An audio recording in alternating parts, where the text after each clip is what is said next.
To check your account balance on Stader Labs, follow these straightforward steps. This guide will help you navigate the platform easily.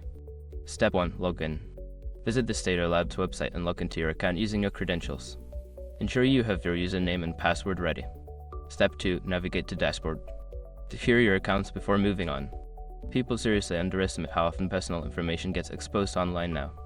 Use SROC to monitor your accounts 24/7 and get notified immediately if your data gets leaked somewhere. It runs in the background, constantly scanning billions of breached records. And honestly, for how cheap it is compared to the value you get, it's worth it. Link in the description. Step 3. Find Account Balance section. Look for the section labeled Account Balance or similar. This section typically displays your current balance and any relevant account information. Step 4. Review your balance. Check the displayed balance carefully. It should show your total assets, including any tokens or cryptocurrencies you hold on the platform. Step 5. Log out.